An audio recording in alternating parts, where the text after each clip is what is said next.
4,484 miles from the States, the love's still the same. Whether you're from the country or the estate, the court is where we escape. From the big UK, where we see nothing but rain, but listen closely and you'll hear the ball swish through the chain. Nothing else is the same. We're really in love with this game. The playground is our stage. 3, 2, 1, we call game. It's all love, even if you come from another hood. Out here on the court, basketball is brotherhood. And don't think for a second we ain't got love for the sisters too. It's non-stop vibes anytime you're with your crew. The game's bigger than you think, from Scotland to London. We make it happen, even without government funding. It starts in the park, where we hoop till it's dark. Welcome to the UK's basketball brotherhood. Let's dance.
Basketball, round here, that's a brotherhood. Brotherhood, sisterhood, whatever you want to call it. We're a family. If you got love for the game, we got love for you. Yeah, our relationship, so we're cousins. Yeah, we're cousins. We've known each other since we was like 10, 11. 8 years ago, we met each other for the first time, love at first sight. Both of our teams made it to the final actually, so it was a really competitive game. We won! From him, my brother, looking up to it. Then me coming in to do it, and then you looking up to me doing it. It was nuts. Tournaments, events, and in the summer times, always the party. It's always the parties. I wasn't good, and I was small, so they used to bully me around, push me around. Jam was my teammate, and that was my first experience playing basketball and being on the team. Do you know what's funny? You might not even know, but like, when we was young, I probably used to look up to you for playing basketball. We're now on the same team. And Jam went pro, I did my thing. 3 games a week, training every day, or just eat, breathe, sleep, just non-stop basketball, everything, and that's the grind of it, innit? Whilst the UK basketball family continues to chase their dreams, across the ocean, a star is rising and taking care of his family in the process. Zion. He's brilliant. He plays basketball how it's supposed to be played, so it's like a joy to watch, in my opinion. He's a year or two younger than me, but I look up to him so crazy, much. Innit? You can do Zion because you got the post. With having so much pressure on him, pretty much the most pressure anyone's received since probably LeBron. He's a beast. I don't know how people try and stop him. But no, he's wicked. I don't know what he has in his knees or in his feet, man. I would not be getting in his way. Right, take it to the hoop if you want to. He's going to be the face of the NBA in years to come. He's going to be an all-star. He's going to be generational talent for sure. Great player. Next one to watch. Consensus #1 pick in the NBA draft, taking the league by storm. A dominant force that's putting up stat lines we haven't seen in generations. Zion makes it look easy, but it wasn't always as easy as he might make it look. Really? I just wanted people to know me. Rise and grind. From the age of 9, every day at 5 a.m, only one thing was on Zion's mind. Motivated to create a better life for his brothers, he hit the court and learnt the game from his mother. It's those early mornings that lead to success. Then his stepfather helped him refine his game and add some finesse. I'm excited. This is what it's all about. What we do on the court, and I'm hyped about it. The journey through the struggle is one that the UK basketball community is all too familiar with. No one becomes great by accident. They've got to put in the work. Here in London, it's a road filled with obstacles. But those who have reached the heights of the big league are now trying to give back to their communities. You've got to have some fundamentals. You've got to have some core beliefs. And basketball, to me, gives you an opportunity to show those and to teach those to the kids. Well, first of all, I'm from South London. I went to Tulse Hill, small community of Jamaicans who came over. There wasn't that much diversity except when I went to school. Notorious school, cricket team, football team, no basketball team, by the way. We did everything else in between. I was sitting in the playground one day and my PE teacher knocked me on the shoulder and said, listen, come inside, I've got a game for you, basketball. Anyway, I went inside the gym, one of my friends were there. Went in there, started playing him, and he thrashed me. He was doing stuff I didn't know what was going on, but I knew that I liked the game. The next few weeks I went to the gym every break time, after school, just kept playing and playing. About a month later, I challenged him to a duel, so to speak, and I thrashed him. And my PE teacher was there, and he was like, oh, you've really improved since the last time I saw you. He sent me down to Crystal Palace, and that's where it really started for me. Roy Packham, great man, developed lots of players, great reputation, tapped me on the shoulder like they always do, and said, would you fancy going to America? Obviously I said yes. So now being plunked in a private school was definitely a shock to the system. And I think I was able to succeed because of my athleticism and my prowess. I had no idea about the NBA, if you really want to know the truth. Until I went to America, I didn't know much about it. Wasn't much exposure over here. When I went to the States, all of a sudden, it was thrust in your face. Every day, during the season, commercials, guys are on TV, doing marketing stuff. I thought it was way beyond me. I knew how vast and big America was, so I'm like, I'm just this one guy. I don't really think I'm gonna make it, but you know what? I'm gonna enjoy my journey. As the years went on, I started to get more accolades and do more things on the court. It started to become kind of a dream that, you know what, you might actually be good enough. I mean, I used to watch the Boston Celtics against the Lakers. That's my era, Larry Bird and Magic Johnson. And I used to sit in my dorm room, 11 o'clock, 12 o'clock, underneath the sheets with a small TV watching these games. And that's where I really started to dream that this is someplace I'd love to be. I went to North Carolina, so we were pretty up there. But the NBA was another level. We used to take a private jet to all the games. I mean, you should just hand your bag to somebody and it'll end up in your hotel room. I've never seen anything like it. I think people don't understand that next step from college to the NBA is a huge step because you get really the best of the best. And the Lakers were at the time, they still had some of the best players around. Being able to watch them operate every day in and out was an experience that, I can never replace it. Teamwork is very important to us. Working together, discipline, listening to your coaches. These things people don't talk about when you see the NBA players. They're foundation to their success. My stepfather is the one that taught me the game of basketball.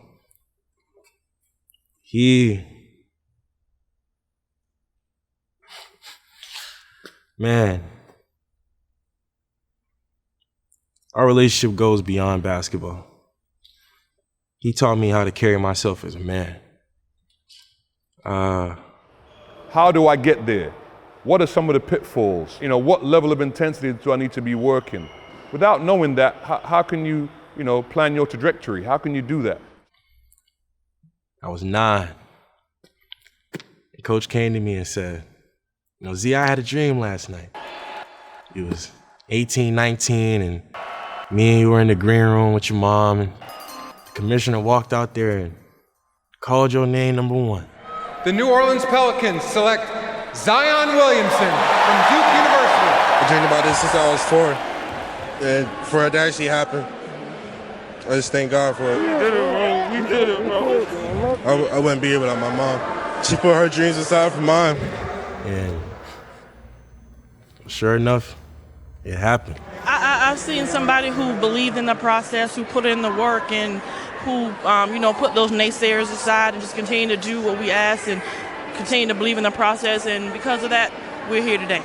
To this day, she is the hardest coach I've ever had. Nobody believes when I say that, but she is the hardest coach. A good game in her books is, no. It's hard to get a good game in her books. So I've tried to bring that mentality here, really, that do or die mentality I think that you have in the States. That's what I noticed. Guys were playing for their lives, so to speak. Little did I know at that time, she was only preparing me for a future that I didn't even see for myself. Guys were playing to get out of their environment. They were playing for everything, a scholarship to college, so it was very fierce. Just the desire of, no matter what happens in life, like good or bad, if I set my mind to something, I feel like I can do it. So I think that's the first thing we need, to create some aspirations to play in our professional league. My name's Justin Robinson, 33 years old, from Brixton, South London. Been playing basketball about 25 years. My older brother, he bought me like a Michael Jordan poster, like that, just randomly for Christmas. I just started playing on my estate, you know, playing with some friends, you know, like shooting against a wall, you know, like makeshift baskets, kind of like driving everyone in the area crazy, you know, bouncing the ball. My dad took me to Brixton Top Cats. You know, that's where I first met Jimmy Rogers and Jabbar Kasim, and, you know, I was kind of introduced to that whole community, playing on the 16s, on the 18s, men's, and just, you know, step by step, just kind of improving as a player, as a person. At the age of 16, I was fortunate enough to get a scholarship. You know, went to the States, did 3 years of high school, 4 years of university, and then came back, played Europe, like 7 years, and then last 4 years I've been back in the BBL in the UK. I just see myself as Justin. Like, I don't really get involved in the whole hoopla, you know, BBL, MVP, all this stuff. I am those kids, you know. I've come up in the same estates. I've gone through the same trauma, the same trials and tribulations as them. So, you know, I can relate to them. You know, they relate to me, and they, you know, they can open up to me. You can see that the culture is so rich in terms of content creators, in terms of players, in terms of organizations, and how much it means to the community. Basketball is able to be successful, Townside, because of the exposure. In terms of like it reaching the wider audience, you got the whole social media. There's people now that have never played, and you know, they've seen games on Sky Sports, on YouTube, or their kids have, you know, requested to go to a game, and I just think now it's reaching a wider audience, you know. Not everyone can rain threes or catch alley-oops, but basketball influences even those who took a different route. We all look up to the stars of the league, whether it be point guards or centres, so we caught up with Harry Pinero, the UK's most popping presenter. I think 2009, 2010, people were starting to wear Jordans. The ones that we was getting over here weren't the lit ones, you know. You'd see it on all the rappers, you see it on the basketball players. I was thinking, nah, we can't get those. And I saw my friend with a Jordan 4s, and I was like, yo, those trainers are beautiful. I need those. I remember saving up my money that my mum gave me for my birthday, and I ended up buying them. Then with basketball 2012 Olympics, when America came over here and absolutely dominated the sport, LeBron James, Kobe, and I had a deep love for Westbrook because I just thought he was just an outlaw, the one that was the underdog but was so sick. The sport started getting more popular. It started becoming a culture as the UK started adopting the American culture of wearing the trainers normally now. We've infused that culture in it, so now I'm part of it.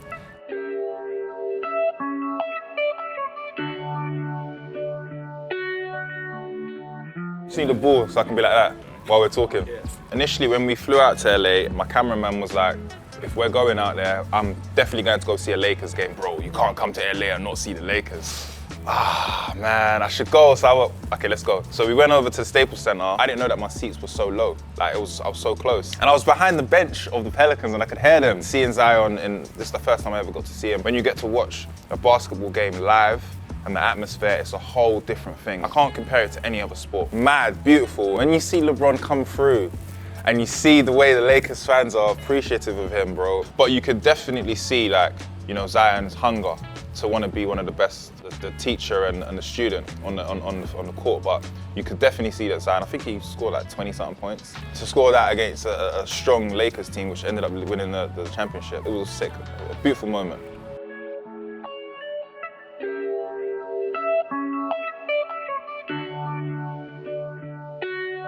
My name's Ed Lucas. I'm from London. I've been playing basketball since I was 6 years old, and it's my passion, man. I love, you know, UK, it's all about football. I started playing football first. I got kicked off my team because I actually started playing basketball as well. So, like, it was a shaky start at first because I didn't really know what I was getting into. I watched one movie, Space Jam, that kind of, like, you know, made me want to keep pursuing basketball. Obviously, I can't dunk like Michael Jordan. I can't stretch my arms from half court or anything like that. But that's what really, like, set off my love for basketball. And the community wasn't really big. My older brother liked to kind of find places to play, start making our connections. But I didn't really play for, like, a team. I didn't know that was a thing over here in England. So I was, like, just mainly street ball, you know, after school, my friends and all that stuff. And then one of my close friends in year 8, Arnold, he told me to come play for Kingston Wildcats. And I was like, right, they got teams here. So I went from Kingston Wildcats, London Towers, Brixton Top Cats. And I think I just had, like, a good foundation of basketball basketball with me already, and it kind of just set me off for like greater things in life.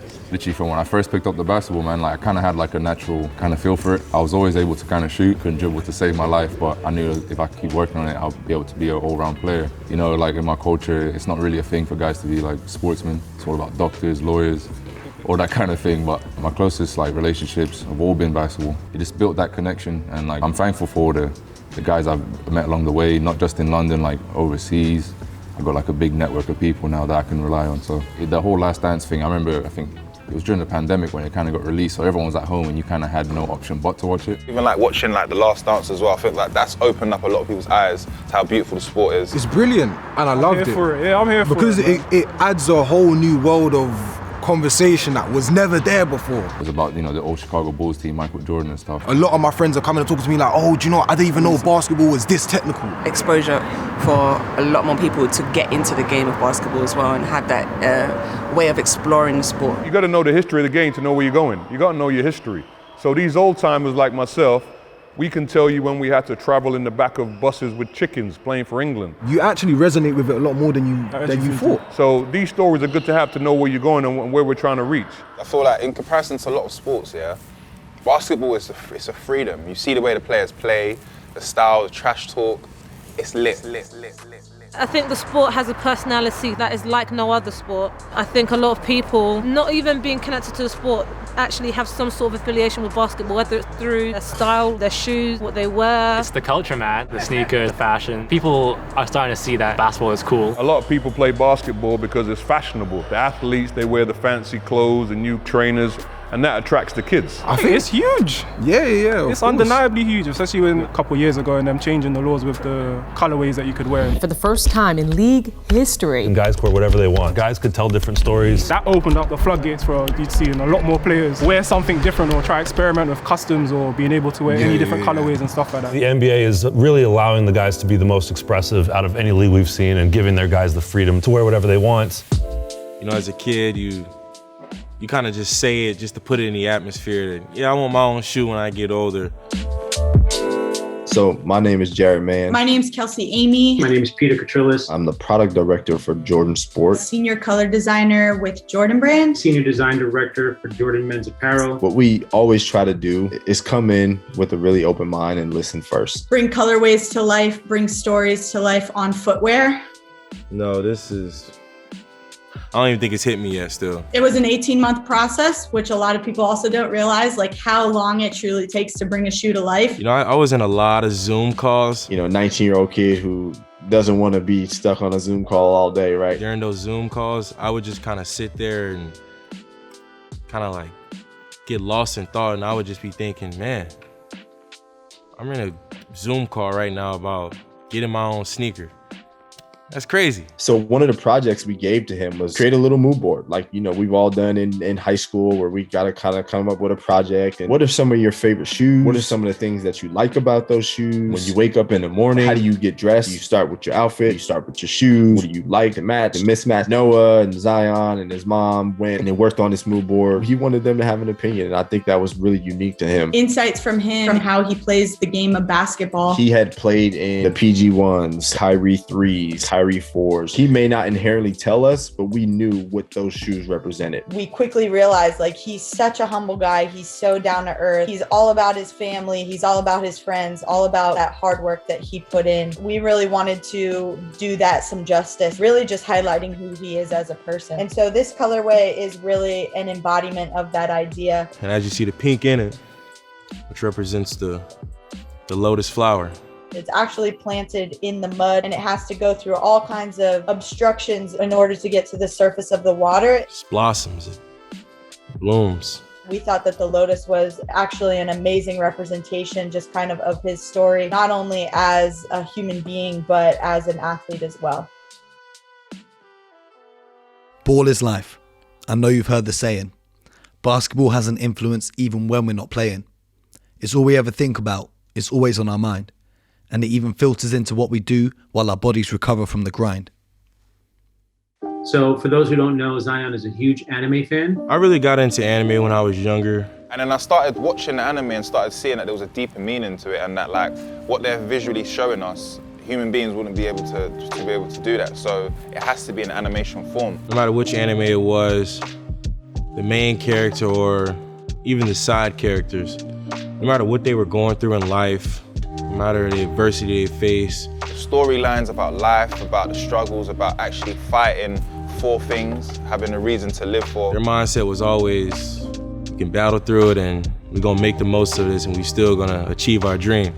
If anyone's watched Naruto, they understand that it's a journey of life about loyalty, family, and I think anyone who watches anime who's deeply involved in it has that connection to it. It is one of those things that once you watch it, you're deep in. So if you know, you know, man. You know, Naruto for life. Rest in peace, Jiraiya. And it was just something about that when I was a kid, looking around in my environment like, you know what? I say I'm gonna be in the NBA and I'm gonna do it. Like, I don't care what nobody says. I'm gonna work hard towards my goal and I'm gonna achieve it.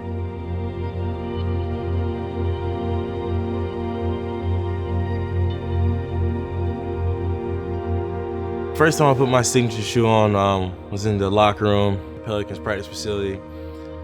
Big Shot came in the locker room and said, yeah, Jordan Brand wants you to wear test these. And he said it so casual, but me, I'm looking like, Big Shot, that's my first sneaker. Like, let me see those.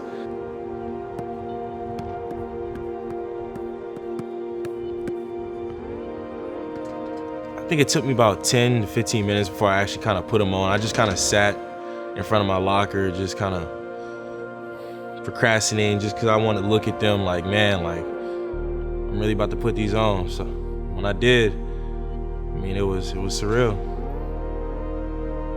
Compared to the US, the UK still has a long way to go, but the community it's building, every day it continues to grow. Young stars are starting to shine and you're starting to see the glow. We've overcome obstacles and can see more greatness as we travel down this road. We've always felt like we're on the verge of exploding in this country, right, the basketball, but for some reason we just haven't got there. Like growing up, there wasn't a lot of things kind of like focusing on the communities I grew up in, and now like obviously everyone sees that my community is the one that plays a lot more of the basketball, and there's a lot of kids, a lot of adults even like involved in it. What I want to see is a representation. We're trying to reimagine the sport, and to me that means we're gonna try to be the face of the participants, try to be the face of the people. We need people that have come up, through the system, that have played basketball at a high level, that can relate to these kids, that we know what these kids need. Some new, younger players who want to play the game, new, younger ideas that may come into the game and help. You can't really relate or tell someone what to do if you've never been in their shoes, I definitely think we need people that look like us in terms of black or minorities that are at the top. And I think that's where the major disconnect is. We got people in place that probably never even played basketball. We need people in power that know what they're doing. Eventually, I think you need resources, don't you? Resources and exposure. We have to demand more. It's been a while, but we've got a lot more players playing in high caliber leagues. And they've got to continue to do that to bring the exposure here. I think it just takes like one person or even a group of people just investing it properly without the fear of like maybe it not getting to what they expect it to be, but just kind of go like both feet in and just kind of take it to places it's never been. You can create friends for life. You come into a gym, you don't know anybody. 5 minutes later, you're best buddies. 5 minutes later, you could be diving for a loose ball together. 5 minutes later, you could be high-fiving. It is that kind of brotherhood. Something about, even when I was there with my two best friends, telling each other, no matter what happens, we're gonna make it out of here. We're gonna achieve our dreams.